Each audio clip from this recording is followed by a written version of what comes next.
오늘 오늘은 이 문제를 그래도 다 한번 설명을 하고 하면은 잘 정리만 하면 되니까 시험에 대한 부담은 없으니까 이걸 설명을 하려고 그랬는데 오늘은 5번 6번부터 이야기합시다.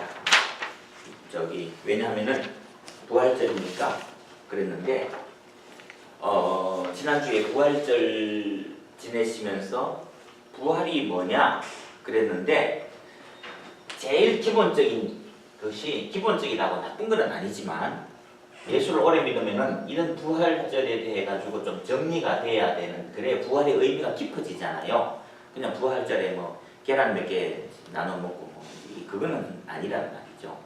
그래서 뭐 근데 첫 번째 부활이라고 하는 것을 우리가 어떻게 이해를 해야 되느냐 하면은 거기에 5번 보면은 그리스도께서 부활의 첫 열매 되심을 증명하고 소생과 생존과 부활의 차이점이 있다.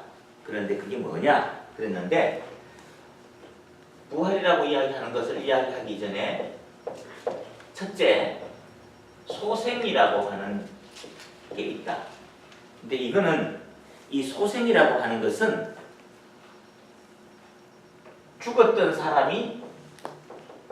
죽었던 생물이나 사람이 다시 살아나는 것.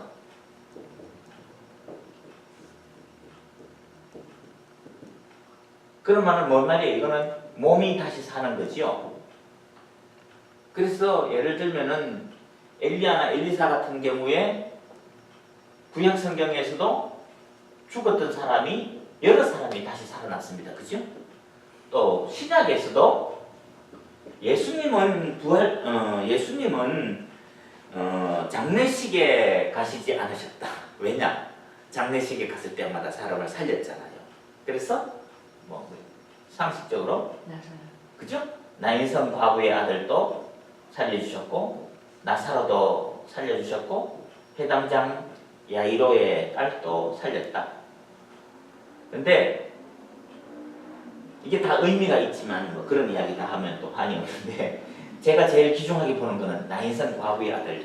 나인성 과부의 아들은 예수님에게 아무도 살려달라고 이야기도 하지도 않았고 매달리지도 않았고 기도도 하지 않았다. 그런데 예수님이 그 장례 행렬에 가서 장례 행렬을 멈추시고 청년아 일어나라 그랬다는 거죠. 그래서 우리가 하나님이 은혜가 그런 구하지 못하는 사람에게까지도 외면하지 않고 살려주시는. 그런데 여기서 중요한 이야기가 뭐예요? 이 사람들 하여튼 다 살아났어요. 그러나 이 사람들은 뭐죠? 다시 죽었다. 예, 다시 죽었다. 다시 죽었기 때문에 이거는 부활이 아니잖아요. 몸은 다시 살아났지만 다시 죽는 변화된 몸이 아니니까 그걸 보고 우리가 부활이라고 그럴 수 없다는 거예요. 왜 예수님을 잠자는 자들의 첫 열매가 되느냐 하면은 예수님이 부활하시기 이전에 죽었다가 살아나는 사람은 이보다 더 많겠죠. 그러나 아무도 이거는 부활이 아니고 굳이 우리가 말한다 그러면은 소생이라고 다시 살아났다라는 말은 할 수 있을 거다. 그런데 자연에서도 마찬가지죠. 자연에서도 가을에 보리 씨를 언제 뿌리죠? 가을에 뿌리나? 아니 봄에 마른 거 겨울에 아니 우리 한국에 있을 때 보리발기 하러 다니고 그랬잖아요. 10월에. 그러니까 가을에 내가 그걸 몰라서 가을에 뿌리나? 그거 잘 모르겠는데 하여튼 가을에 있던 보리가 죽었는 것 같지만 이듬해 봄이 되면 싹이 나잖아. 그죠? 그걸 보고 혹은 꽃나무가 가을에 잎이 떨어지고 새롭게 이듬해 봄이 되면 새싹이 돋고 움이 돋고 꽃이 피는 걸 보고 그 꽃나무가 부활했다 그러지 않잖아. 그럴 때는 어떻게 해? 항상 우리는 소생한다. 자연이 소생한다. 그렇게 이야기하죠. 그런 것은 다시 살아나지만은 그러나 그 볼이나 꽃이나 나무가 1년 초라 그러면은 가을이 되면은 낙엽이 우수수 떨어지고 낙엽이 우수수 떨어지는 노래 뭐였지? 있습니다. 차주나. 뭐 하여튼 뭐 덤뻑덤뻑은 아닌데 낙엽이 우수수 뭐 하여튼 그런 예, 낙엽 우수수 떨어지는 그런 거 있는데 낙엽이 떨어지고 난 다음에 이듬해 가을이 돼서 봄이 됐을 때에 그 꽃망울이 다시 터져 나오는 것을 보고 우리는 만물이 소생한다, 약동한다 이렇게 이야기해야 되지. 그걸 보고 만물이 자연이 부활한다 이러면 그거는 말이 어법이 틀리는 거고 국어 공부를 잘못한 겁니다. 그래서 소생이라는 것은 몸의 형체가 다시 살아나는 것이지만 다시 죽음을 주는 것, 변화되지 않는 것, 영원한 생명이 아니에요. 이게 소생이다. 두 번째, 생존이라고 하는 단어가 있을 수 있습니다.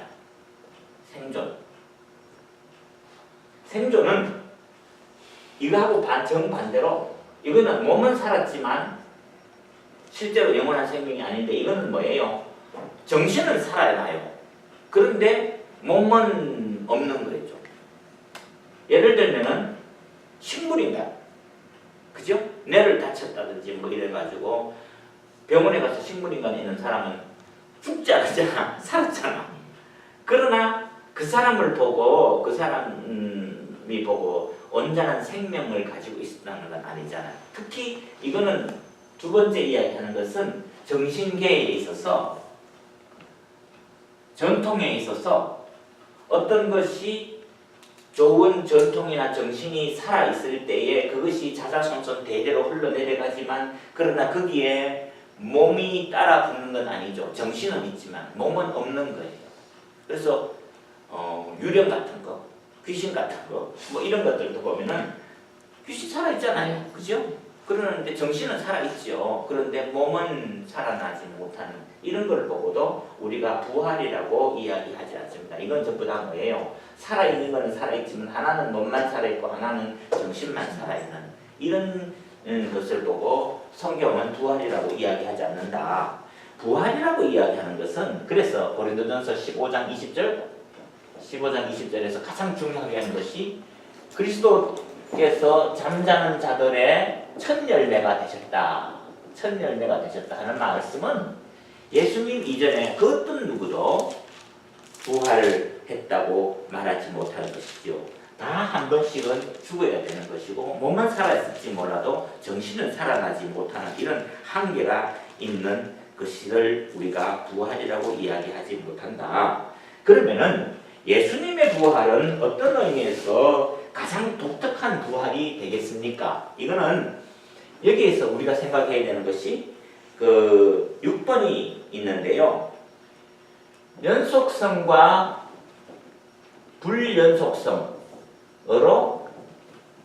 나누어서 이야기를 해줄 수 있습니다. 자, 그러면은 예수님께서 부활하셨을 때에 예수님이 몸이 변화되었겠지만 손에 뭐죠? 못자국과 옆구리에 창자국과 이게 다 있었잖아. 그죠? 그래서 도마에게 와서 만져보아라. 보고 믿는 자가 되라. 그렇게 이야기하셨다는 거예요. 그러니까 변화되었겠지만 그대로 그 영광스러운 상처로 남아있는 특히 목소리는 변했을까요? 안 변했을까요? 안 변했죠. 당연히. 그래서 막달라 마리아가 에게 예수님이 마리아야 이렇게 이야기했을 때 막달라 마리아가 금방 예수님인 줄 알아보고 라보니 그렇게 선생님 그렇게 이야기했다는 거예요. 그러면은 예수님의 목소리는 똑같았다는 거예요. 그죠? 목소리는 그러니까 아무리 부활했는 이 육체가 변화되어 가지고 그럼 변화됐다는 말은 뭔 말입니까? 더 이상 부활의 육체는 요한계시록에 보면은 눈물과 고통이 없고 아픈 것이나 병든 것이 없는 완전한 몸이잖아요. 이제는 더 이상 병원이 필요 없는 것, 그죠? 천국, 부활의 나라는 더 이상 병들 거 슬프고 아프고 그런 게 없는 그런 완전한 몸이지만 그러나 또 못자국과 창자국과 뭐 이러는 거는 그래서 뭐 여인들도 가장 아름다운 완벽한 모습으로 다시 부활할 것입니다. 뭐 이런 건 굉장히 중요한 이야기잖아, 그죠? 그 뉴욕 9.11 테러 났을 때 그 뭐 쇠 콘크리트가 다 녹아내렸는데 사람이 뭐 형체도 없단 말이에요, 그죠? 그러나 그때 그 죽었던 사람들도 우리 주님 다시 오셨을 때는 우리가 다 부활한단 말이에요. 가장 완전. 그런데 팔 떨어지고 뭐 다리 떨어지고 장애를 입었는 그런 사람으로 부활하지 않잖아. 가장 완벽한 아름다운 모습으로 우리는 부활할 것을 기다리고 있다, 사모하고 있다. 그런 의미에서 그 사람이 죽기 전에 그 사람이 부활한 이후에 그 사람은 그 사람인데 똑같은 사람인데, 그래서 흔적과 이런 저런 뭐 여러 가지가 다 똑같은 사람이지만, 그러나 불연속성은 뭐예요?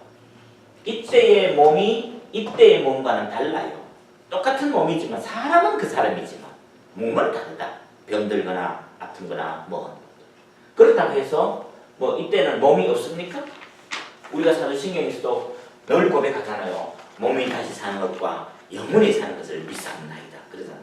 그래서 우리가 몸이 다시 산다고 하는 것에서 이거는 완전히 변화된 몸이지만은, 그러나 한계가 있는, 죽고 또 죽는 그런 몸이 아닌 새로운 변화되는 모습으로 우리가 다시 회복될 겁니다.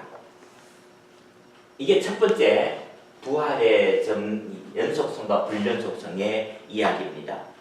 그런 다음에 또 하나 이 부활의 몸이 두 번째, 이거는 인간 육체에 관한 것이고, 또 하나의 연속성과 불연속성이 나오는 것이 부활에 대한 예언으로 이야기해야 될 부분이 계시록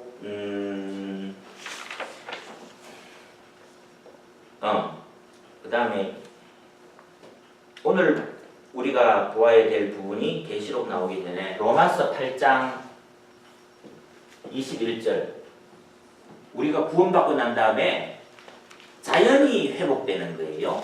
만물이, 피조물이 고통스러워한다가 자연 만물이 고통스러워하지만은 이것이 이 회복되고 해방될 수 있는 로마서 8장 21절 찾았으면 한번 읽어보실래요? 그 바라는 것은 피조물도 썩어짐의 종로를 탄 데서 해방되어 하나님의 자녀들의 영광의 자유에 이르는 것입니다. 네, 그 피조물이 고통스러워하는 것에서 우리가 해방되는 이런 장면인데, 이건 어디서 봅니까? 이사야서 11장 6절에서 9절 보면은 우리가 흔히들 말하는 그 여호와 증인들이 말하는 천년왕국 그 있습니다, 그죠? 뭐 있죠? 어린 양과 사자가 함께 뛰놀고, 어린아이가 갓난아이가 독사의 굴에다가 손을 넣고, 그 다음에 사자가 소처럼 풀을 먹고 하는 이런 나라가, 거기에는 해됨도 없고 상함도 없는 영원한 나라가 있을 것입니다. 그러는데 이게 언제 그래요?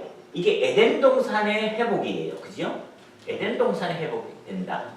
그러니까 이 이야기는 자연의 회복입니다. 인간의 회복이고 자연의 회복이고, 자연의 회복에서 놓쳐서는 안 되는 가장 중요한 것이 계시록 21장 1절. 계시록 21장 1절. 자연의 회복에서 제일 중요한 것이 뭐죠? 1절이요? 네, 21장 1절. 또 내가 새 하늘과 새 땅을 보니 처음 하늘과 처음 땅이 없어지고 바다도 다시 있지 않다. 네, 거기에 계시록 21 자연의 회복, 그렇게 자연의 회복에서 우리가 놓쳐서는 안 되는 부분이 새 하늘과 새 땅이라고 그랬잖아요. 그러니까 옛날 하늘에는 지금 오염이 있고, 지금 하늘에는 하도 위성을 많이 쏘려가지고 쓰레기 장가 됐다 그런 지금 우주가. 그런데 그거 하나님 다 정리하실 거다, 우리가 믿는 바로는. 그래서 새 하늘이 될 것이다. 그 다음 새 땅은 이 땅을 너무 오염시켜놓고 황폐해져가지고 사막이 많고 이러는 저주받는 땅인데 주님이 그것을 새로운 하늘과 땅으로 우리들에게 재창조해 주실 겁니다. 여기서도 연속성과 불연속성이 있어요. 하늘도 똑같은 부분이 있지만 그 하늘이 부활 이후에 새로운 세상에서의 하늘은 아니라는 거죠. 그 전의 하늘이 아니라는 거예요. 모든 쓰레기와 오염된 자연이 다 정화되는, 그리고 땅도 그러는. 그런데 여기서 또 제일 중요한 것이 뭐냐니까 뭐가 없습니까? 바다가 없더라는 거예요. 이 바다가 없더라고 하는 단어를 어떻게 생각해야 되느냐 하면은 사람은, 그죠? 사람은 사람은 몸과 수분이 3대 7이다. 그죠? 맞습니까? 그런데 지구본이 있을 때에 땅과 육지와 바다의 비율은 역시 똑같은 거예요. 육지는 3이고 바다는 7이에요. 이 황금 비율입니다. 인간을 소우주라고 그러잖아요. 한의학에서도 그러고. 그래서 우리 몸에서도 뭐 수분이 얼마 빠져나가면 생명이 위험하고 그러는 것처럼 바다도 이거는 땅이고 이게 바다예요. 이렇게 봐야 된다고 그러는데 이 70%에 달하는 바다가 없어지는 거예요. 이거에 굉장히 중요한 변화예요. 그래서 여기도 두 가지 해석이 있을 수 있는데, 첫째는 이 바다는 모든 귀신들, 악마들이 어디서 나옵니까? 바다에서 올라오잖아. 계시록에서도 그렇고, 예수님 때도 그 돼지 2,000마리 귀신들 있을 때 그 돼지들이 그냥 강으로 빠져 죽게 만드는. 그래서 바다에 귀신들이 있고 바다에 그 파도가 일어나고 그런 진노론, 그런 이제 그 무적행과 같은 그런 개념도 있지만, 또 하나의 의미는 이 바다를 하나님이 다 메꾸시고 더 이상 죄와 고통이 없는, 폭풍이 일어나는 그런 바다가 없이 이 바다를 하나님이 땅으로 다 메꿔 넣으시고 그 땅에다가 하나님의 아름다운 에덴 동산을 만드실 것이다. 그러면은 제가 여기까지 설명하니까 어떤 분이 질문하기를, 그러면은 그 바다에 있던 각종 아름다운 물고기와 해초리는 어떻게 될 것인가, 자연의 회복이 어떻게. 근데 저는 maybe 성경에 그런 말은 없지만 다시 다 회복되리라고 생각을 해요. 왜냐하면은 하늘나라에 바다가 없다고 그랬지 강이 없는 건 아니거든요. 물이 없는 건 아니거든요. 지금은 뭐예요? 수분이 증발돼가지고 비가 오고 나서 그것이 비가 내려오고 그중 강이 모여갖고 바다가 흘러가고 이게 순환이 되잖아요. 그게 물이 없으면 이 지구가 존재할 수가 없잖아요. 그런데 이때에는 에덴 천연은 그 계시록 21장 22장에 보면은 거기에 생명수 강이 흘러가고 있어요. 물이 없는 게 아니라 생명수 강이 흘러가고 있고, 그 생명수가 정말 생명수, 사람의 영원한 생명을 유지하게 해주는, 그리고 그 생명수 강가 옆에 12가지 과일이 있고 하나는 아름다운 그 하나님의 회복 나라가 이루어지는 그런 것이 있다는 거죠. 그러니까 우리가 부활한다고 이야기하는 것이, 놓쳐서는 안 되는 것이, 내 육신이 부활하는 이런 정도의 부활을 이야기하는 것은 그거는 아주 기본 중에 기본이고요. 두 번째는 뭐예요?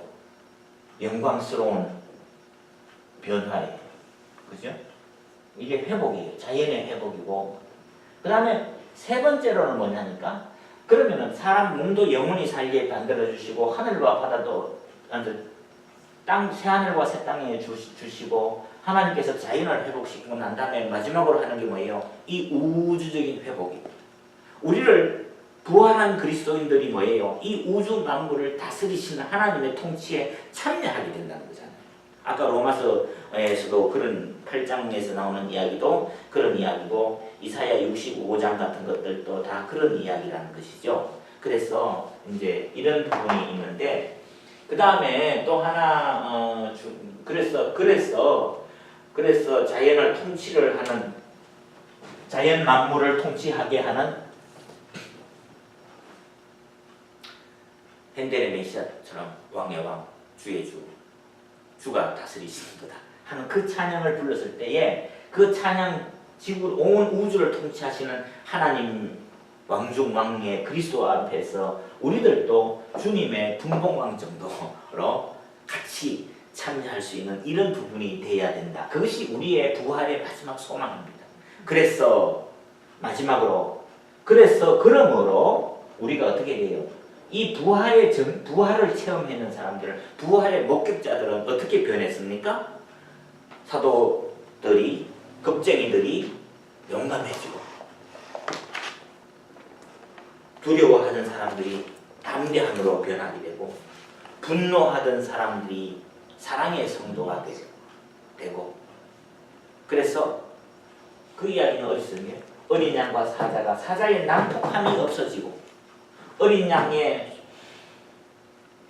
소심함이 없어지고, 병아리가 독수리가 빛나는 이런 가장 조화로운, 가장 아름다운 그런 나라, 그것이 우리가 생각하는 부활의 영광스러움이다 라고 이야기하는 것이지요.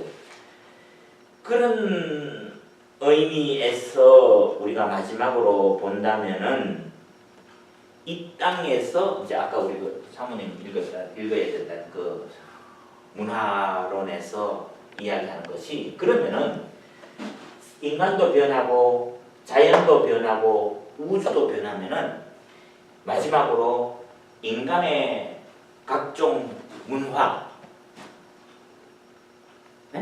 인간의 각종 아름다운, 예를 들면은 핸델의 메시아 같은 찬양이 하나님의 나라에 갔을 때에는 노래를 부를까요? 없어질까요? 뭐 이런 질문이 나올 수 있잖아요. 아름다운 예수님의 그림을 그리는 뭐 미술 작품, 음악 작품, 그런 거는 하나님의 나라에서는 어디가 있는 건가? 더 구체적으로 이야기하면은 우리가 교회를 위해서, 선교 사역을 위해서, 선한 주의 사역을 위해서 땀과 눈물을 흘렸어요. 그 귀한 정성은 하나님의 나라에서는 어떻게 드러나야 되는 것인가? 그건 지금 우리가 상상은 못하지만은 하여튼 모든 만국의 영광스러운 부분이 하나님의 나라에 편입될 것을 우리가 볼 수 있거든요. 이거는 21장, 요한계시록 21장 18절에서 21절, 24절에서 26절, 그거는 한번 찾아보고 지나갑시다. 요한계시록 21장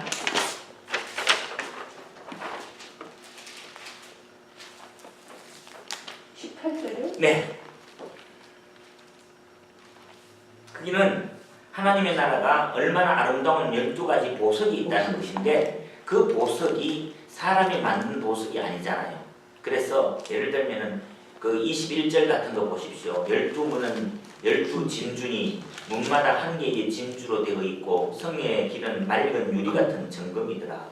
그 진주가 뭐 손톱만 하고 뭐 주먹만 하면은 뭐 최고라 그러잖아요. 그런데 이 하나의 성문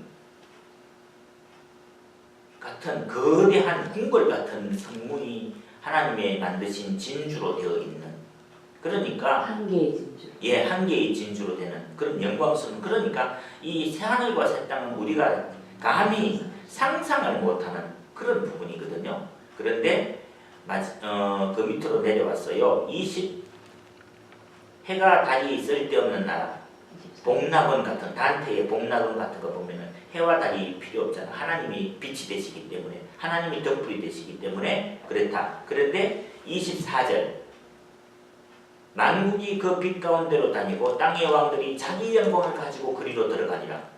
그 부분을 우리가 좀 유심히 보십시오. 만국의 영광스러운 것들이 하나님의 나라에 어떻게 들어갈 것인가? 하나님의 나라에는 아름답고 귀하고 영광스러운 것들만이 하나님의 나라에 들어가잖아요. 그러니까 이 부분을 우리가 어떻게 봐야 되느냐? 이게 왕들이 자기 영광을 가져간다고 했는데요. 예. 그러니까 그 부분을 잘 됐네. 저기 나 안 찾아봤는데 메시지 성경에서 그런 부분을 어떻게 받는가 한번 보십시오.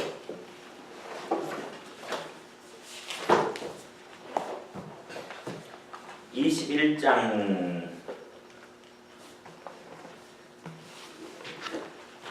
땅의 왕들이 자기 영광을 가지고 들어올 것입니다. 낮에는 결코 대문이 닫힌 법이 없으며 다시는 밤이 없을 것입니다. 사람들은 민족들의 영광과 영예를 그 도성 안으로 가지고 들어올 것입니다.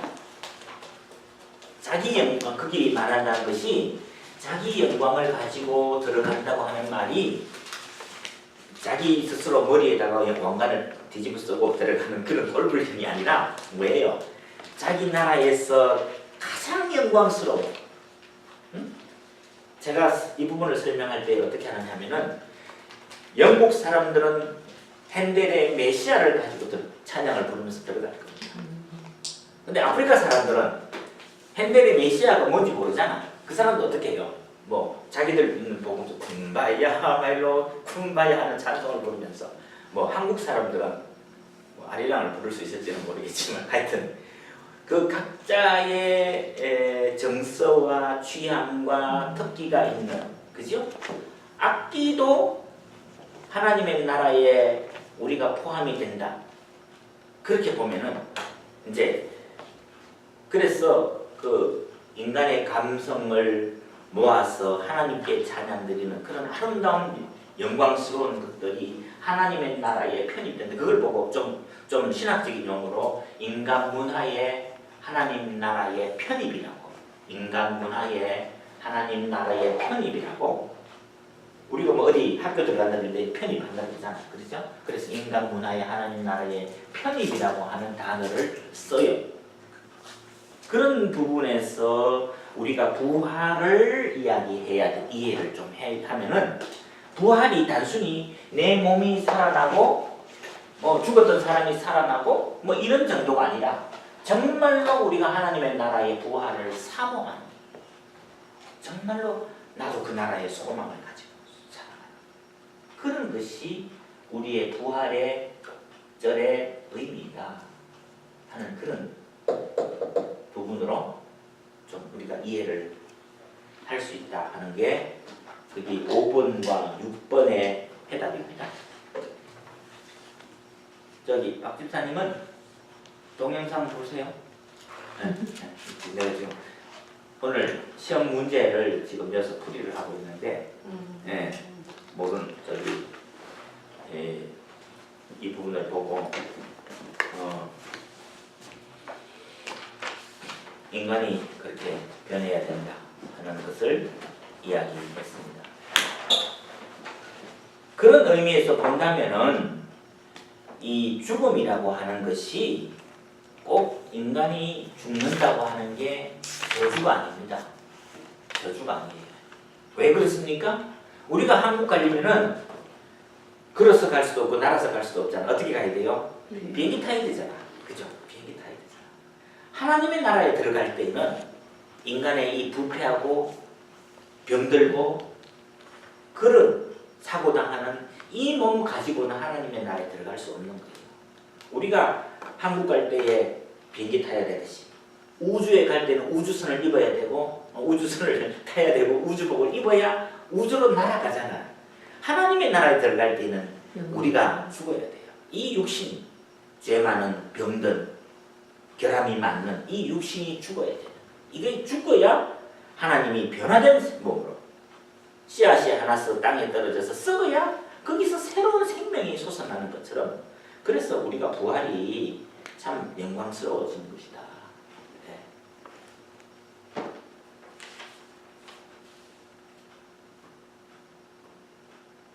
그러면은 결론은 세월호 아이들 죽었는데 그 죽는 아이들을 우리가 어떻게 바라봐야 되느냐. 그 아이들도 마지막 날 주님이 가장 아름다운 모습으로 변화시켜 주실 것이고 그것을 믿고 슬픔을 잠재워야 되는데 그 부분을 우리가 좀 깊이 있게 생각을 해야 되는 건데요.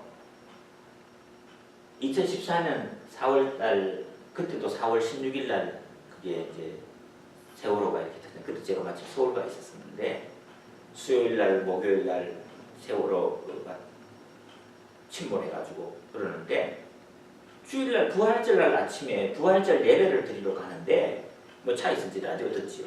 듣는데 계속 죽는 이야기만 하는 거야. 계속 죽는 이야기만 하는 거야. 그럼 어떻게 해요? 그리고 또 제가 이제 가는 교회가 아는 목사님 교회에 있는데 그 목사님네 교회에 한 젊은 집사님이 제주도로 이제 화물차에다가 뭐 짐 싣고 배달해주고 가다가 그게 빠진 거예요. 그런데 자기는 살아서 나왔는데 그 자동차 이제 그 기사는 자기는 좀 더 있어 보겠다고 그러다가 그 기사는 뭐 아마 죽은 것 같아. 그러니까 이 젊은 집사님이 왔는데 이제 자기 교회 목사님한테 인사하러 왔는데 정신이 반쯤 나간 거예요. 멍하게 있는 거예요.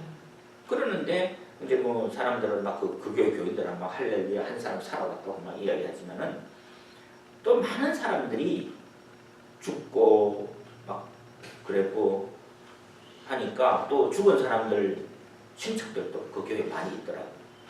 그래서 경기도 광주 쪽에 있었는데 그 안산 그쪽이 가깝잖아. 그러다 보니까 이 부활절 설교를 아무리 해도 그 소리가 얼마나 공허한지 말이 안 되는 거예요. 지금 수백 명이 떼죽음을 당했는데 부활절날 아침에 주님 다시 살아났다고 하는 이야기가 이게 씨알도 안 먹히는 거야. 그래서 그리고 그 다음 주에도 제가 또 다른 교회를 갔는데 그 교회는 부활절 칸탄타 준비했던 거 다 취소하고 지금 어떻게 우리가 같은 나라 안에서 떼죽음을 당해가지고 통곡하고 있는데 어떻게 우리가 부활절이라고 기뻐하고 찬송하고 칸탄타 하겠느냐고 다 취소시켜버린 거예요. 그때 이제 제가 이거 하나님이 우리 한국 교회에 큰 시험을 주시는구나. 이거 빨리 해결해야 된다. 그래서 정말로 죽음이 있는 사람들 집에 가서 위로하고 우리가 부활의 소망을 가지십시다. 그리고 정리하고 빨리 새로운 소망을 가지고 나아가야 되는데 그거를 못해 나오는 거예요. 그래서 심지어 어떤 좀 진보적인 기독교 신문에서는 부활절 세월호 추모에 대해서 위로해주는 설교를 안 하는 교회 목사들은 다 나쁜 목사고 슬픔을 모르는 목사고 막 이렇게 몰아가는 그거 아니거든요. 부활의 소망이 있다면 죽음이 아무리 크다고 해서 부활은 더 큰 거예요. 더 영광스러운 거예요. 죽음은 하나님의 나라에 들어가는 관문이다라고 하는 이야기로 우리가 보아야 됩니다. 또 하나 이야기는 여러분 세월호 사건 있었을 때에 가장 뼈아픈 실수가 뭐예요? 선장이 제일 먼저 도망가고 직원들이 제일 먼저 도망가고 그 구원파 신자들, 그 이단이들 하나님의 영광스러운 부활을 사모하는 사람들이 그렇게 하면 안 되는 거예요. 그래 타이타닉 보세요. 타이타닉은 어떻게 했어요? 제일 장면 좋은 게 뭐예요? 맨 마지막에 선장이 그 음악 들으면서 찬송을 들으면서 네. 네 주를 가까이 네. 마지막까지 그 사람들은 찬송을 켜면서 성객들이 안전하게 피할 수 있도록 이야기해요. 그런데 그 악단들이 마지막까지 찬송가를 연주할 수 있다는 것은 부활의 소망이 없이 어떻게 그럴 수 있었겠는가? 책임감 가지고 이야기가 되겠는가? 그건 아니잖아요. 그래서 우리가 부활의 소망을 이야기할 때에 저는 항상 그래서 그때 제가 아주 눈여겨봤는 게 배가 막 기울어가는데 어떤 성직자가 배 난간에 매달렸어. 요한계시록 21장 1절을 읽는 거예요. 내가 보니 새하늘과 새 땅이 있고 거기에 바다도 다시 있지 않다. 그 바다가 없다고 하는 것이 하나님이 우리를 이제는 더 이상 물로 심판하시지 않고 바다에 빠져 죽는 이런 일이 없다고 해준다는 이 구원을 우리가 실감나게 볼 수 있는 것이다. 그런 부분이 좀 있었습니다. 그래서 오늘은 5번, 6번 문제는 이제 부활에 대한 이야기를 이야기했고요. 그런 다음에 이제 1번으로 돌아가서 1번은 그냥 간단하게 할 수 있죠. 우리가 구원받았다는 것이 아브라함의 참 로마서 4장에서 나오는 이야기가 뭐예요? 아브라함이 하나님을 믿음에 그것을 그의 의로 여기시고 창세기 15장 6절에 있는 말을 그대로 가지고 왔는데 아브라함이 선행을 해서 하나님의 말씀을 잘 지켜서 구원받는 게 아니라 하나님이 먼저 아브라함을 구원해 주시니까 다음에 아브라함이 하나님의 말씀대로 순종할 수 있었다고 그러더라. 이스라엘 백성들이 착한 일 많이 해가지고 애굽을 뛰어나온 게 아니고 하나님이 이스라엘 백성들을 구원하셨기 때문에 10가지 재앙을 던지시고 바로의 장자로부터 모든 사람들의 마다들이 다 죽어나가는데 그 뭐예요? 이스라엘 백성들과 애굽 사람의 차이점이 뭐예요? 애굽 사람들은 악하고 이스라엘 사람들은 착하냐? 그게 아니잖아. 그죠? 어린 양을 잡아가지고 그 피를 문 기둥에 발랐느냐 안 발랐느냐 이거예요. 그 사람이 착하냐 안 착하냐 그거 아무 관계없어요. 그래서 지난번에도 이야기했는 것인데 이거는 소속의 문제예요. 그죠? 내가 어느 집에 있느냐 이거야. 여기는 어린 양이 피를 발라는 집에 있어요. 여기는 피를 없어요. 그러면은 이 집에 들어가는 사람은 몇 명이든지 그 사람이 평소에 착한 일을 얼마나 했든지 그거 아무 문제 없어요. 다 멸망당하는 거예요. 그런데 평소에 좀 덜 착한 일을 했고 나쁜 사람이라고 하더라도 이 하나님의 말씀을 믿고 피를 발라는 그 집에 들어가 있으면 이 집에는 천사가 들어오지 않는 거예요. 이 소속의 문제, 구원의 문제가 로마서에서 자꾸 우리 보고 이야기하는 게 뭐예요? 네가 얼마나 착하게 살았느냐, 얼마나 도덕적으로 살았느냐, 얼마나 율법을 잘 지켰느냐 그 이야기가 아니라고.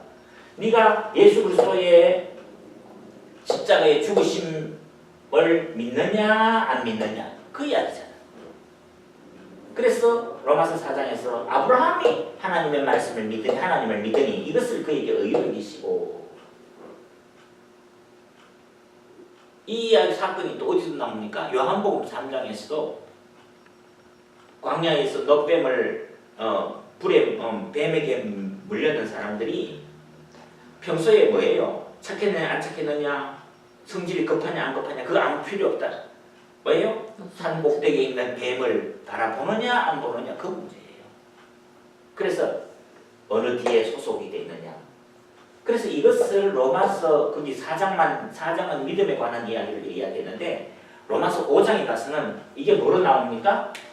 대표 원리로 나옵니다. 그지요? 아담은 모든 인류의 조상이기 때문에 아담이 범죄했다는 것은 모든 인류가 다 죄를 지었다는 것이다. 그래서 범죄할 기회가 없고 범죄할 능력이 안 되는 사람도 다 죽음에 이르를 수밖에 없었다. 그러나 아무리 흉악한 죄를 지은 사람이라도 그 사람이 예수님이 날 대신해서 나를 대표해서 십자가에 죽었다는 사실을 믿으면 그 사람은 구원받는다. 예수님이 십자가에 못 박혔을 때 좌우편에 강도가 있었는데 한편 강도는 예수님을 마지막까지 욕했지만은 다른 한편 강도는 예수님이 오늘 보면서 예수님 당신의 나라에 임하실 때에 나를 기억해 주십시오. 내가 오늘 너와 함께 낙원에 있으리라 하신다. 그게 뭐예요? 그게 회개가 뭐 있어요? 뭐 금식 기도가 있어요? 예수를 믿었느냐 안 믿었느냐 그 문제예요. 그래서 자꾸 우리가 복음을 이야기할 때에 도덕적으로 이야기하는데 물론 도덕이 소중하지요. 착하게 살아야 되죠. 빛나게 살아야 되지요. 그런데 그거는요 나중에 이야기예요. 결과론적인 이야기지 예수를 믿었느냐 안 믿었느냐 하는 그 믿음의 문제로 우리가 복음을 보아야 된다. 대표의미에서도 그렇게 이게 로마서 4장 5장을 중심으로 해서 은혜를 선물로 보는 거예요. 네.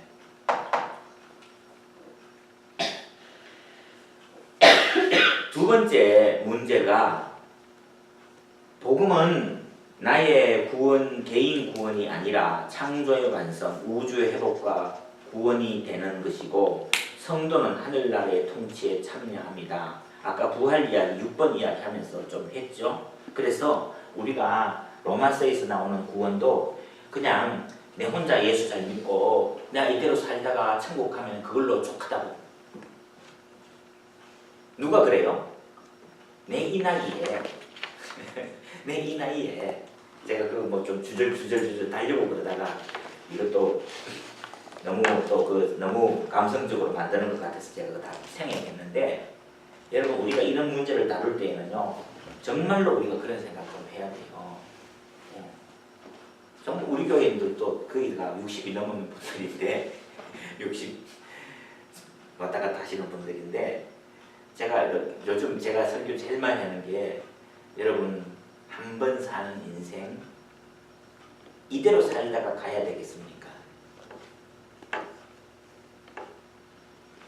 정말 제가 그 권해주고 싶었던 책이 프랜시스 셰퍼라고 하는 그 미국의 신학 목사님인데 미국이 히피 문화 막 이런 퇴폐 문화가 막 있었을 때에 그 지성인들을 회개시키기 위해서 스위스 좋은 데 가가지고 라블이라고 하는 피난처라고 하는 것을 세우고 미국의 지성인들을 하나님이 없다 그러고 절망하고 이랬는 철학적으로 잘못되는 사람들, 사상적으로 잘못되는 사람들이 그 라브리에 와가지고 이 프랜시스 셰퍼 목사님의 말씀을 들으면서 회개하고 그래서 미국의 지성계가 확 바뀌었거든요. 지금도 그 라브리는 계속 지금 되고 있는데 우리가 나 혼자만의 구원이 아니잖아요. 이 구원을 이제 그래서 그 책의 제목이 그러면 어떻게 살 것인가. 구원받은 성도가 이제는 구원받은 성도답게 어떻게 살아야 되겠습니까? 적어도 우리에게 이런 영광스러운 부활이 기다리고 있고 하나님의 나라에 참여하고 있고 그런 영광스러움을 가지고 있을 때 이 나라에 들어가서 그래서 천국에도 계속해서 진보가 있거든요. 그런 측면에서 우리가 본다면은 우리가 이 구원을 그냥 내 이대로 살다가 죽을래. 그냥 내 한 몸 구원받았으니까 됐어. 그거 아니란 말이에요. 이 땅에 사는 동안에 어떻게 하나님의 영광을 위해 가지고 일할 것인가. 정말 하나님의 영광을 위해서 일할 것인가. 좋은 글을 쓰고 좋은 음악을 부르고 사람들을 잘 돌봐주고 저들에게 복음을 증거해주고 내 때문에 예수 믿는 사람이 한 사람이라도 더 늘어날 수 있도록 그렇게 하는 것이 구원받은 성도들의 바탕이 해야 될 바인데 그냥 나 구원받고 나 천당 가고 나 보험 가졌으니까 괜찮다고 그러는데 그러지 마십시오. 그래서 제가 금년도 1월달인가 2월달 아침에 한 게 특집 주제가 그거였는데 그때 제가 아주 그게 힌트를 받았는 게 그 연세대학교 철학과 교수 중에서 김형석 교수님이라고 근데 그분이 지금 나이가 97세예요. 그러는데 자기는 지금도 하루에 뭐 운동도 하고 뭐 하도 뭐 건강했어 그러는데 이제 그분은 부인이 뭐 한 30년 전에 돌아가셨어. 혼자서 자기 삶을 가꾸어서 이제 그렇게 하는데 자기가 그때 65세 전후해 가지고 삶의 목표를 세우고 그렇게 했다는 거예요. 그러니까 지금 97세, 100세 가까이 되는데 한 30년 동안에 어떻게 했느냐 그러니까 60대에서 65세 그 사이에 삶의 목표를 새로 정하고 가치관을 정립하고 이렇게 해서 남은 20년, 30년을 준비한 사람은 70, 80, 90대 가지고도 잘 산다 이거야. 네? 잘 산다 이거야. 그런데 이 나이에 내가 뭘 해? 이제 나 살다가 죽을래. 그러는데 그러다 보니까 아무런 준비를 안 했는 거예요. 그러다 보니 그런 사람은 뭐예요? 뭐 70만 돼도 그냥 이제 뭐 세상 다 살았는 것 같고 뭐예요? 소망이 없는 거예요. 목표가 없는 거예요.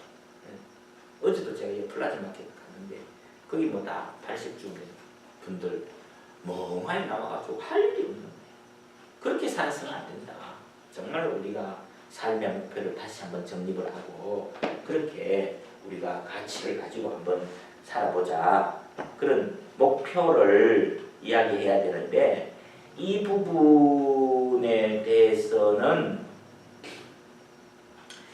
이 이야기도 마찬가지예요. 그래서 구원이라는 것이 내가 쟁취하고 싸우고 얻어가지고 깨달아가지고 얻는 게 아니라 하나님의 은혜로 나에게 주셨잖아요.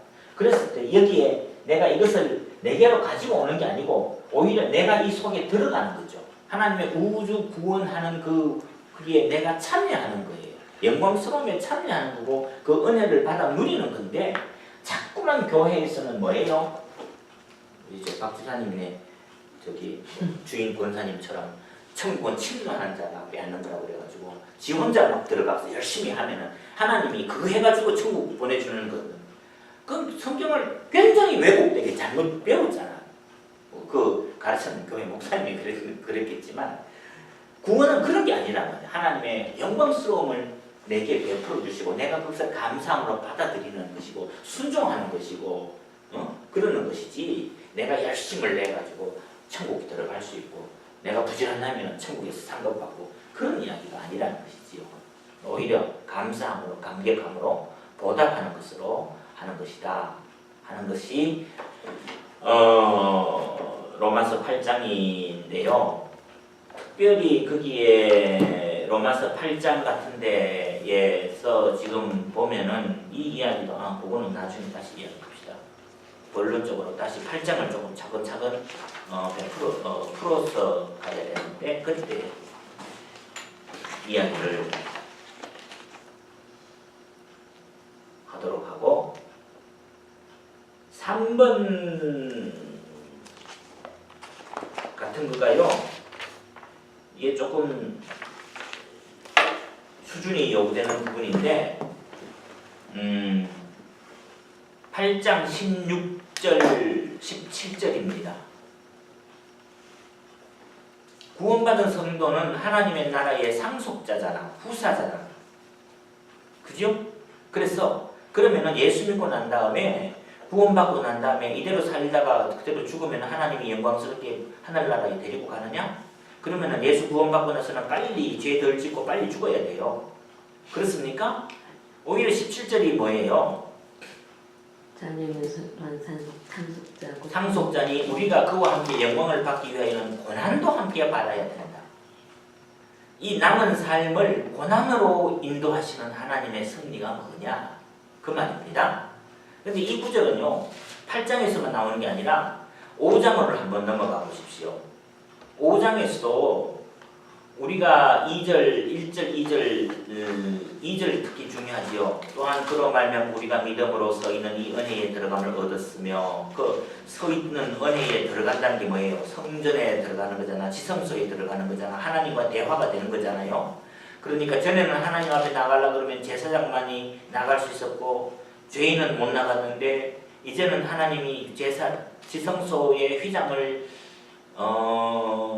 열어놓으셨기 때문에 누구든지 그 나라에 들어가서 하나님 앞에 기도할 수 있는데 그것을 영광스럽게 이야기한다고 그랬죠. 그런데 갑자기 3절에 와서 다만 이뿐 아니라 우리가 환난 중에도 즐거워하나니 환난이 인내는 연단을 쭉 나눈다고 했어요.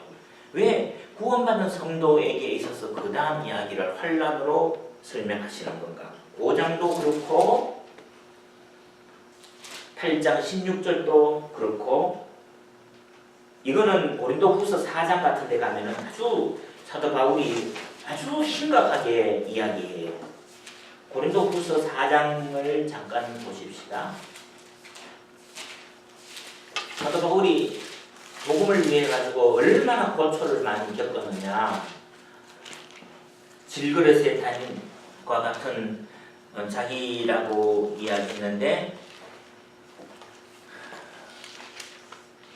특별히 4장 7절, 8절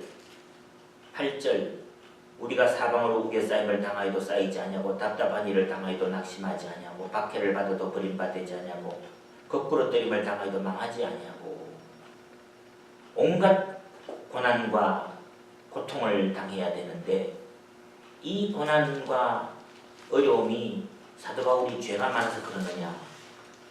여러분 우리가 혹시 교인들 중에서 주변에 있는 분들한테서 참 고난당하고 있는 분들 볼 때에 제일 나쁜 말이 뭔 말이에요? 뭔가 죄가 있겠지. 인과응보라고 그러죠.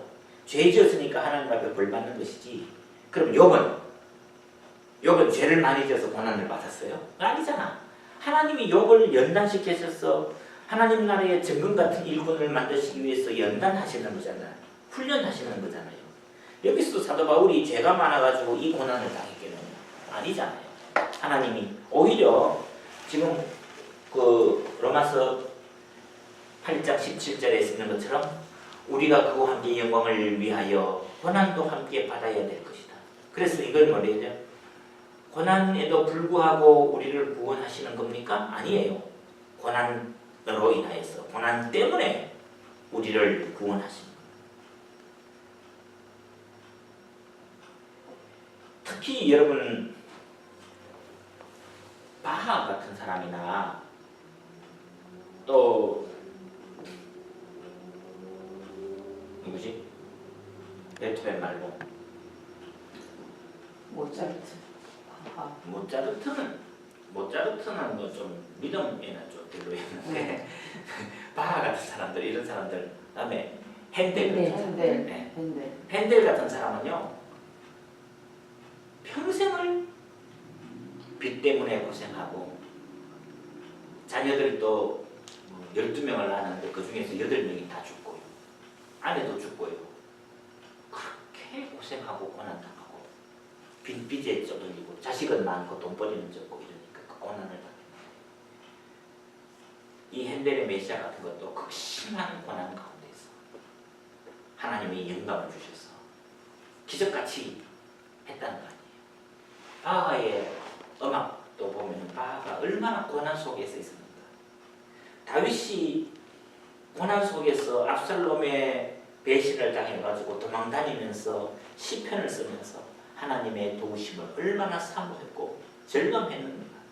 뭐 이런 이야기들을 고난 주간을 우리가 보내면서 시편 22편이나 뭐 이런 주 보면요 하나님께서 우리들 그래서 성도의 고난은 피할 수만 있으면 피해라 그런 게 아니고 고난 때문에 우리가 단련되고 아름다워지고 정화되고 그러는 거다. 그래서 이 세상 자체가 하나님의 복음에 대해서는 거부하거든요.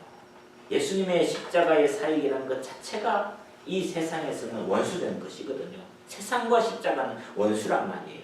그래서 우리가 십자가의 길을 걷기를 원한다 그러면 이 세상에서 고난받는 것은 너무너무 당연한 거다. 그 고난을 그래서 고난의 신비라고 그랬고 그 당위성이라고 그랬고 그 고난을 통해서 우리가 주님의 성품을 닮아가는 것이다. 이런 이야기는 뭐 히브리서 같은데 2장 같은데도 보면은 그가 아들이시더라도 고난을 통해 가지고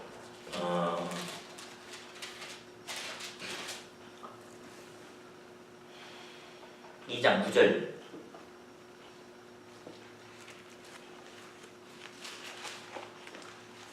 죽음의 고난을 받으심으로 영광과 존귀로 관을 쓰신 예수를 보니 이를 행하심은 하나님의 은혜로 말미암아 모든 사람을 위하여 죽음을 맛보려 하심이라. 죽음을 맛보고 고난을 당했다고 그러잖아요. 10절 한번 읽어주실래요? 그러므로 만물이 그를 위하고 또한 그로 말미암은 이가 많은 아들들을 이끌어 영광에 들어가게 하시는 일에 그들의 구원의 창시자를 고난을 통하여 온전하게 하시며 합당하도다.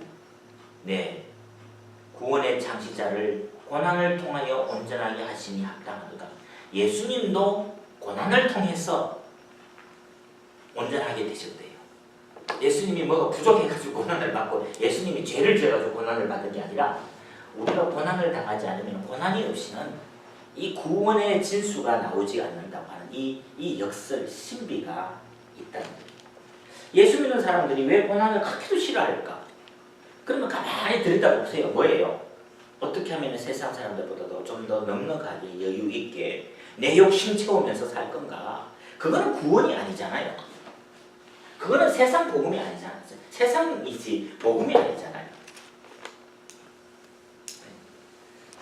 로마서 8장.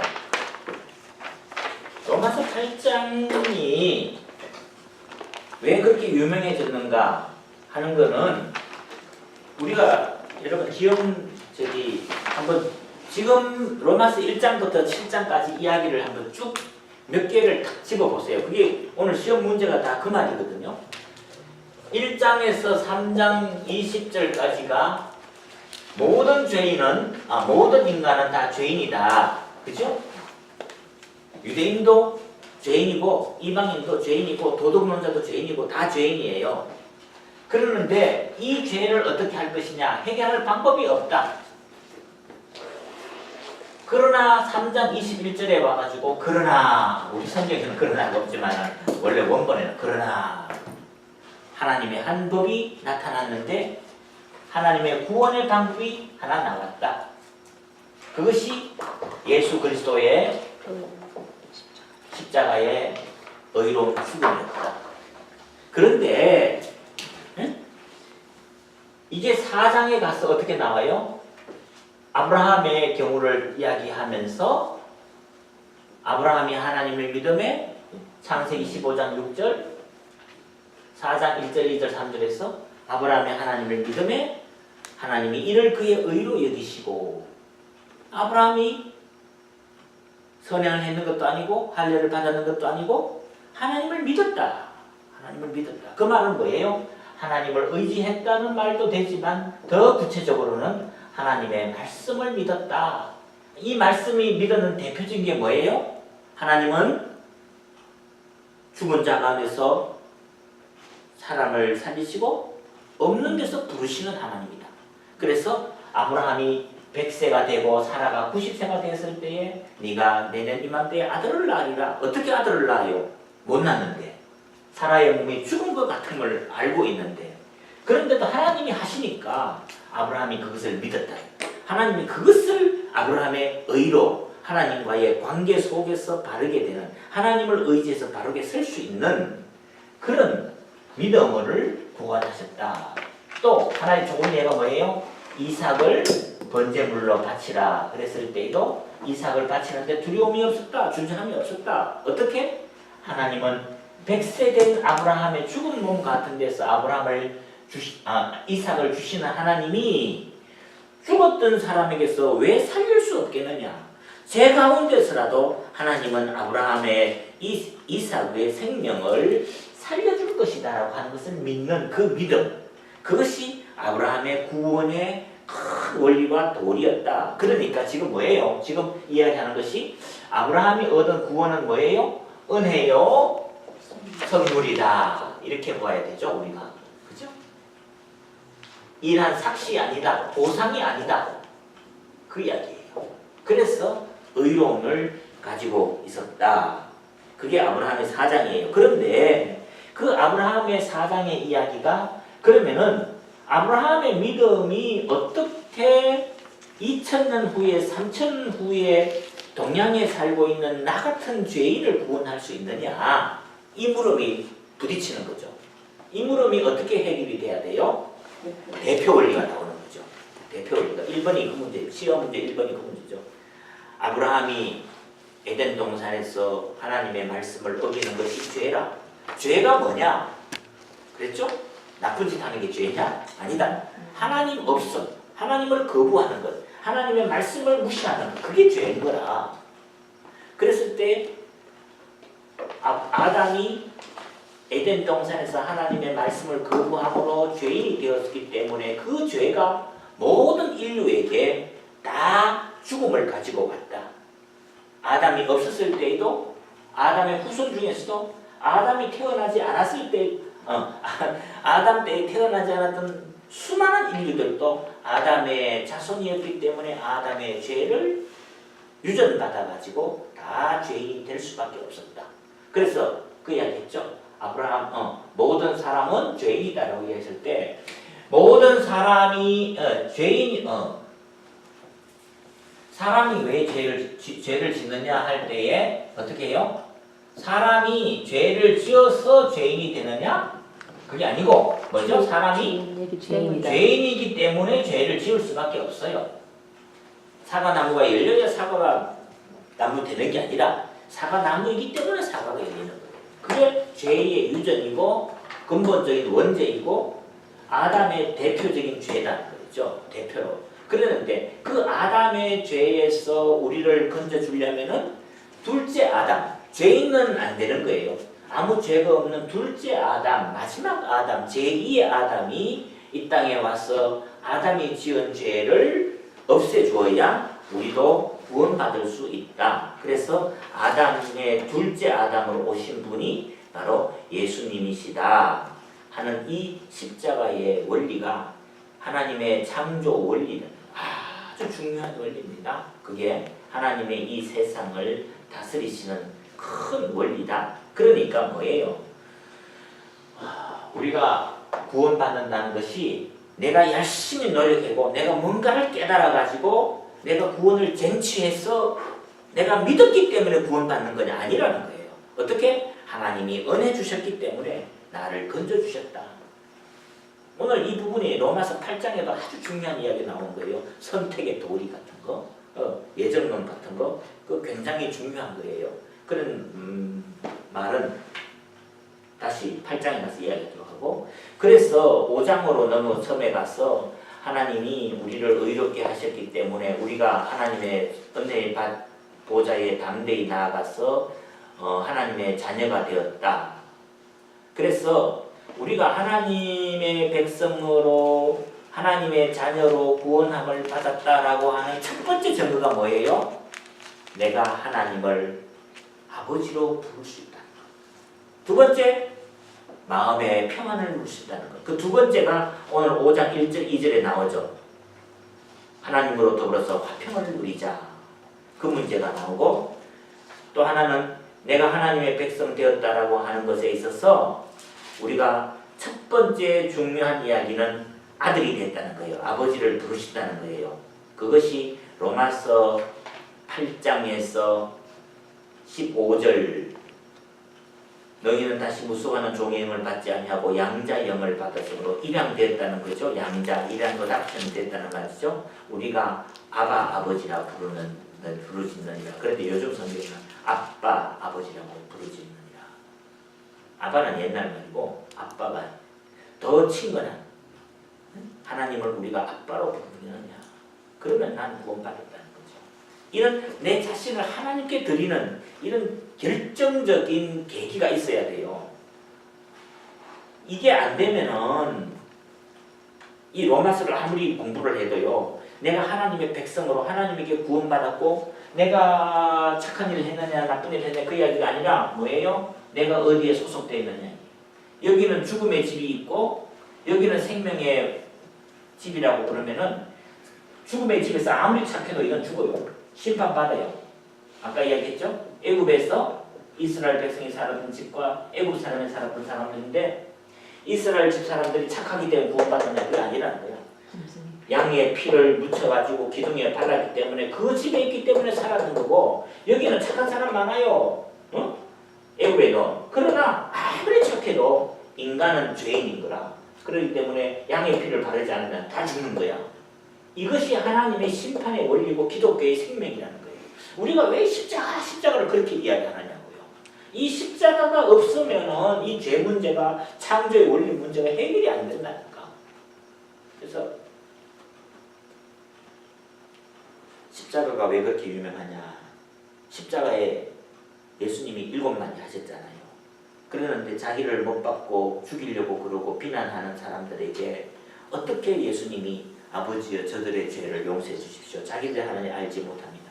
내가 죽어가면서 막 비명이 터져나오고 뭐 가장 참혹한 십자가 형태를 말해서 자기를 저주하는 사람들을 해서 욕하고 온 사람들을 해서 내려가서 한 손 좀 봐주고 같이 욕하고 그래야 되는데 예수님은 오히려 아버지여 저들의 죄를 용서해 주십시오. 용서해 주십시오. 용서해 주십시오. 그 이야기를 계속 한다는 거예요. 그랬을 때 그 모습을 보고 누가 회개를 해요? 한편 강도가 저 사람은 우리와 같은 죄인이 아니구나. 그래서 예수님 당신의 나라에 임하실 때에 나를 기억해 달라고 하는 기도를 드릴 수 있었다.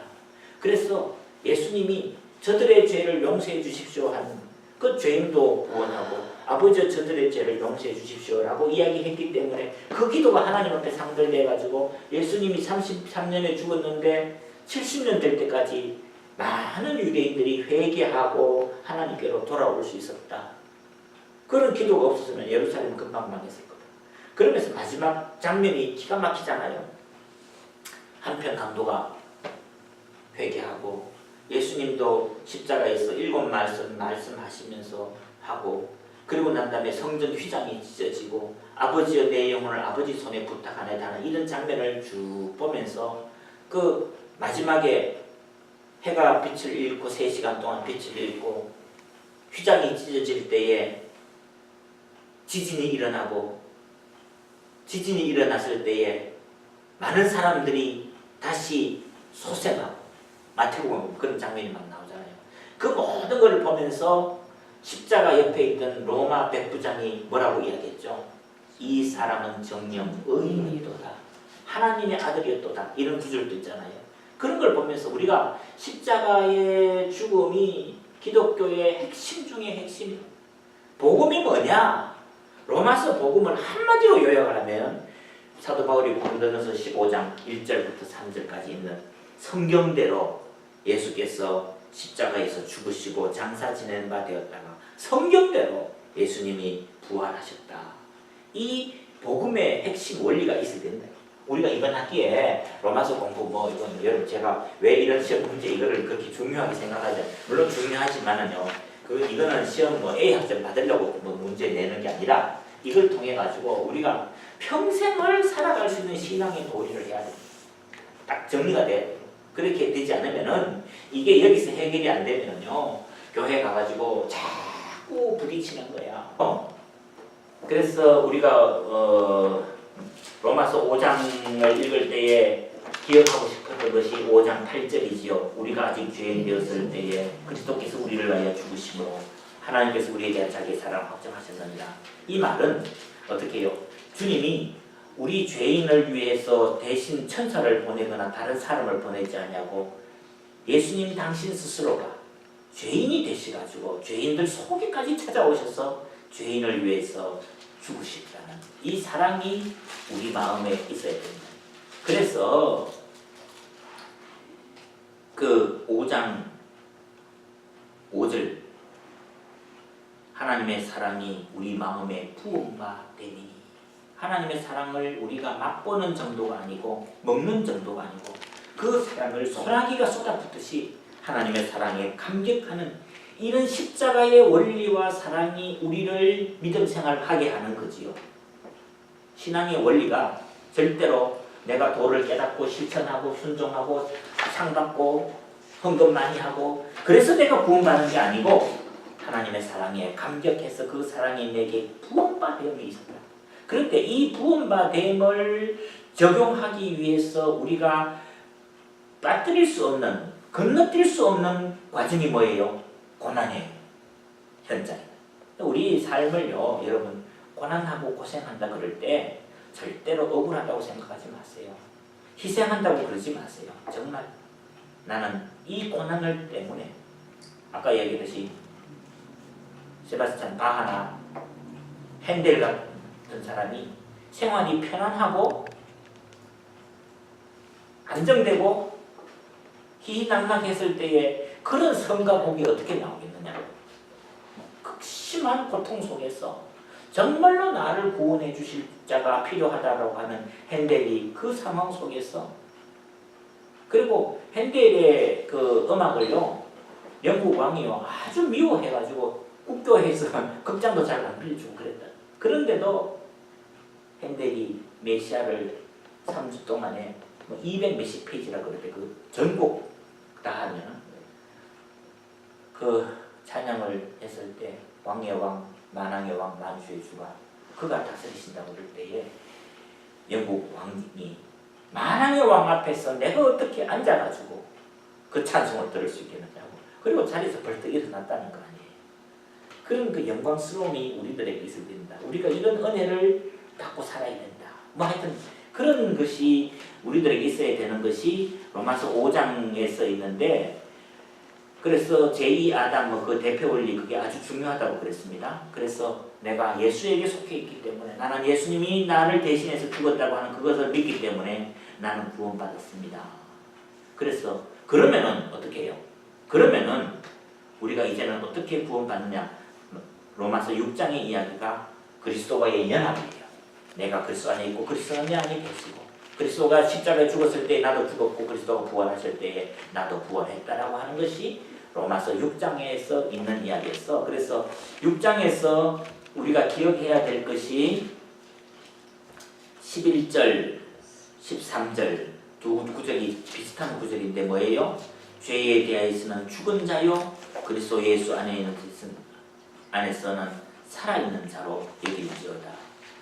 13절 너희 자신을 죽은 자 가운데서 다시 살아난 자 같이 죽은 자 가운데서 다시 살아난 같이 우리가 율법 아래에 있는 것이 아니라 14절 은혜 아래에 있음 같이 15절도 우리가 법 아래에 있는 것이 아니라 은혜 아래에 있으니 그 말은 뭐예요? 내 행위와는 관계없이 하나님의 은혜 속에서 내가 구원받았다 이거예요. 하나님의 선물로 받았다 이거예요. 그러니까 뭐예요? 그러면은 하나님에게 그런 은혜로 받았고 그랬으니까 어떻게 해요? 나는 또 세상 편하게 죄짓고 살다가도 다시 예수 믿는다 그러고 두 손 들고 돌아오면 하나님 용서해 주시겠네? 라고 이야기하는 사람은 어떤 사람이라고요? 탕자가 아버지 집에 돌아왔다가 한 3년 있다가 또 집을 나가. 그 뭐라고요?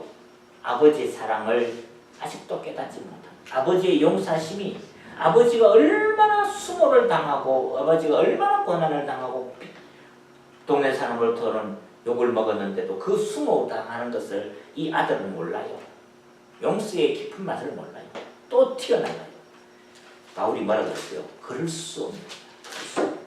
그래서 바울이 한마디로 말했습니다. 너희 자신을 죄에 대하여는 죽은 자로 여기라. 하나님의 대해서는 살아있는 자로 여기라. 그 죽은 자는 뭐예요? 나하고 관계없다는 거예요. 관계없다. 그래서 우리는 이제는 내 자신을 누구에게 드리든지 누구에게 순종하든지 나는 그 종이 된다. 하나님의 종이냐 의의 종이냐 사단의 종이냐 죄의 종이냐 누구에게 소속되어 있느냐 하는 말은 내가 누구에게 누구를 주인으로 섬기느냐 내가 누구의 종으로 사느냐 하는 문제거든요. 이게 아침마다 새로워져야 되는 거예요. 아침마다 회개가 돼야 되고 아침마다 주님께 의지해야 된다. 그래서 7장에 와서 지난주에 했던 게 율법의 문제입니다. 그러면 율법이 뭐냐? 율법이 필요 없느냐? 율법 폐기론이잖아. 도덕 폐기론자가 나오거든요. 아니다. 율법이 없었으면 죄를 깨달을 수 없었을 것이다. 죄 때문에 우리가 십자가의 구원을 더 필요로 한다. 주님의 도우심을 더 사모하게 된다. 그래서 그 율법에서 벗어나고 율법의 갈등을 느끼고 그러지 않으면 은혜를 소중한 줄 모르잖아요. 그래서 가장 고통스러운 게 뭐냐? 7장에서 나오는 게 뭐예요? 24절 오호라 나는 공고한 사람이다. 그 고난과 고통에서 누가 나를 건져줍니까? 예수 그리스도의 정죄함이 없는 은혜. 8장 1절에서 그러므로 죄에서 벗어나는 그게 3장 21절을 마찬가지죠. 그러나 이제는 그리스도 예수 안에서 하나님의 한 법이 나타났다. 율법과 관계없는 하나님의 법이 나타나는 그것을 우리가 해결받을 수 있다. 그 이야기예요. 그래서 로마서 7장과 8장의 차이가 뭐예요? 로마서 7장은 십자가 이전에 죄에 빠져있던 사람이고 로마서 8장은 예수 그리스도에게 소속되어 있고 예수 그리스도에게 연합되어 있고 예수 그리스도를 믿음으로 내가 구원받았어요. 그러면 더 이상의 심판이 없는 거예요. 심판이 없는 거예요. 심판이 없다고 하는 말이 바로 예수에게 소속되어 있다. 예수가 받아야 될 죄를 예수님이 대신 받았다. 내가 받아야 될 죄를 그런 이야기죠. 그런데 그 이야기를 로마서 8장에서는 육신에 속한 자와 영에 속한 자 이 두 가지로 나누었어요. 육신에 속한 자는 어떤 사람이에요? 세상에 타락하는 죄를 따라가고 쾌락을 따라가는 그것을 보고 육신에 속한 자라고 이야기했고 영에 속한 사람은 하나님의 영에 속한 사람, 성령에 속한 사람, 하나님에게 소속된 사람. 그러니까 우리가 여기서도 다시 이야기할 수 있죠. 7장 14절 죄 아래 팔렸도다. 죄에 소속되어 있다. 그 말이지요. 죄의 종이 된다 이 말이죠. 노예가 팔려갔듯이. 그래서 여러분 무당 중에서도 정치는 사람들 중에서도 그 귀신이 내려가지고 귀신 된 사람들 있죠. 점쟁이들. 네? 그냥 엉터리 사기치는 그런 귀신 점쟁이 말고 귀신이 내려가지고 무병을 받아가지고 귀신한테 사로잡힌 사람들은 뭐예요? 아침마다 그 귀신을 물리치면은요 자꾸 몸이 아프잖아. 그래서 그 귀신이 자기 마음에 들어오는 것을 허락을 해야 귀신이 돼가지고 남이 못 보는 걸 보고 남이 안 듣는 것도 듣고 그래서 식기가 있다 그러잖아요. 그 원리 똑같은 거예요. 우리가 하나님이 내 마음속에 오셔서 주님이 나를 주인 삼고 종으로 삼고 나는 주님을 내 주인으로 삼으면은 이 원리가 내가 소속됐다는 말이 이거거든요. 정말로 주님이 나를 붙드시는 생명의 주님이 나를 붙드시고 주인이 이 귀신 들린 사람은 뭐예요? 귀신의 종으로 살고 귀신에게 팔려있는 사람. 그런데 소속만 그러냐? 생명에 소속된 사람들은 영에 속한 생각을 하고 성결하고 거룩한 생각을 하는 사람이고 죄에 소속된 사람은 죽을 것만 생각하고 타락을 생각하고 죄를 생각하는 여기서 갈림이 있잖아. 이게 하나의 이론의 문제가 아니라 이거야. 실제로 내가 누구의 종으로 내가 누구의 보살핌과 누구에게 매달려 사느냐 하는 그 이야기가 로마서 8장에서 여기서 8장을 우리가 자세히 들여다보면 지금 뭐 시간이 다 갔습니다만은 여기서 보면요 계속해서 영이라고 하는 성령이라고 하는 것이 계속해서 나와요. 5절 말씀에 육신을 따르는 자는 육신의 일을 영을 따르는 자는 영의 일을 생각하고 육신의 생각은 사망이요 영의 생각은 생명과 평안입니다. 육신의 생각은 하나님과 원수가 되나니 내가 무슨 생각하고 내가 누구에게 소속돼서 사느냐 하나님에게 소속되느냐 세상에 소속되느냐 육신에 소속되느냐 그 이야기거든요. 날마다 그것을 기억하는 사람이 참으로 하나님에 소속된 사람이고 그러니까 아까 우리가 대표원리 이야기하고 십자가 생각하고 이게 하나의 이론이 아니라 실제로 우리 삶이 그렇게 돼야 된다는 거거든요. 예수 그리스도에게 소속되어 있어야 된다는 거거든요. 그래서 우리가 전에는 하나님이 어디에 계셨어요? 성전에 계셨어요. 그 성전에 계셨던 하나님이 그러니까 성전이 영광스러운 것이고 죄 있는 사람이 함부로 못 들어가는 것인데 이제는 예수 그리스도를 통해서 성령으로 하나님이 우리 마음속에 계시잖아. 우리 마음속에 계시잖아. 그것이 10절, 9절, 10절, 11절 다 그 말씀이죠. 9절 보세요. 만일 너희 속에 하나님의 영이 거하시면 하나님의 영이 내 속에 있어야 돼요. 너희가 육신에 있지 아니하고 영에 있나니 누구든지 그리스도의 영이 없으면 그리스도의 사람이 아니라 그게 하나님의 영이나 그리스도의 영이나 동격입니다. 성령입니다. 그렇죠? 또 10절도 보세요. 그리스도께서 너희 안에 계시면 전에는 그리스도께서 성전에만 계셨잖아요. 그런데 그 그리스도께서 영으로 우리 속에 계시는 거예요. 나는 하나님의 종이고 그리스도의 영에 사로잡힌 사람이죠. 11절 예수를 죽은 자 가운데 살리신 이의 영이 그 뭐예요? 하나님의 영이 그 말이죠. 너희 안에 거하시면 그리스도 예수를 죽은 자 가운데 살리신 이가 너희 안에 거하시는 그의 영으로 말미암아 예수님을 살리시던 그 하나님의 성령님이 동일하게 내 마음속에도 계시면 내 속에도 계시면 그분이 나를 살리신다. 왜요? 주님을 살리셨기 때문에 그분이 나도 살리실 것입니다.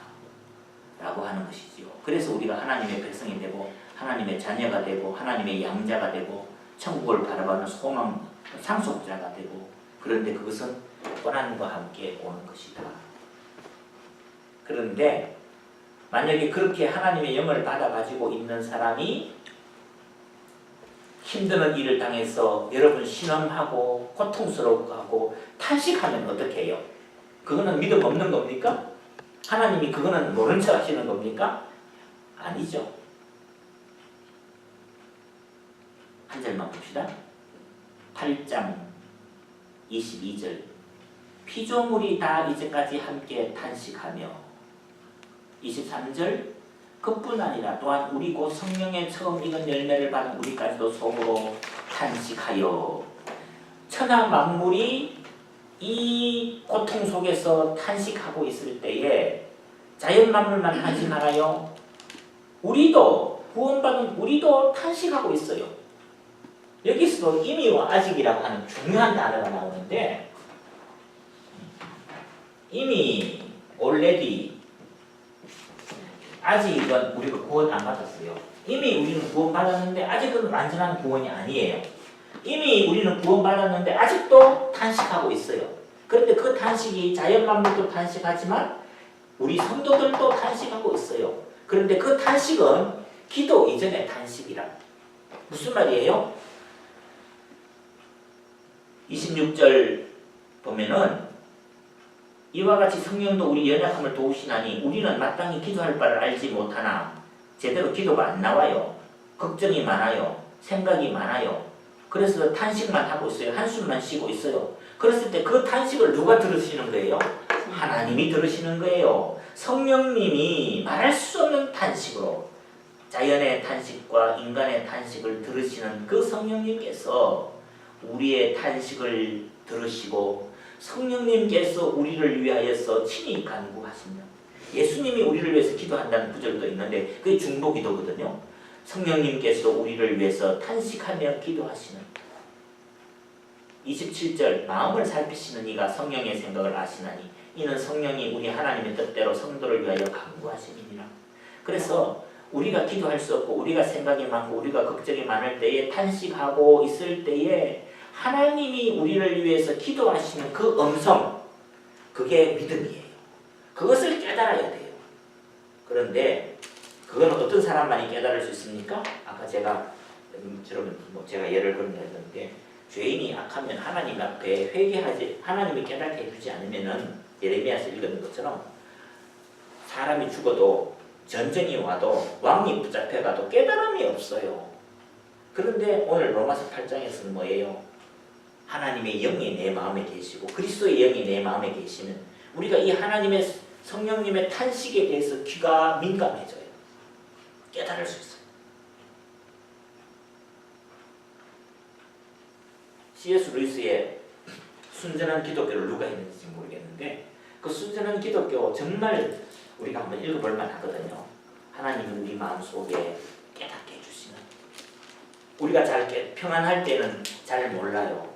그런데 우리가 고통스러워할 때는 하나님이 내 귀에다가 마이크에 대놓고 메가폰에 대놓고 나보고 깨달으라고 말씀하신다고 그런 거 있는데 원래 그 C.S. 루이스의 순전한 기독교가 2차 세계대전 이후에 영국 사람들이 너무 낙심이 돼 있어요. 하나님이 없는가 보다라고 이야기할 때에 C.S. 루이스가 라디오 방송국에 나와가지고 하나님이 계십니다. 하나님의 흔적을 찾아야 됩니다. 불신자들을 위해 가지고 전도하기 위해 가지고 했던 강연을 모아놓은 거거든요. 그래서 C.S. 루이스의 어떤 그런 책은 좀 깊이가 있는데 줄거가면서 읽어볼 만해요. 참 그래서 지금도 우리가 좀 생각이 다르게 되는 게 믿음 생활하는데 참 중요한 것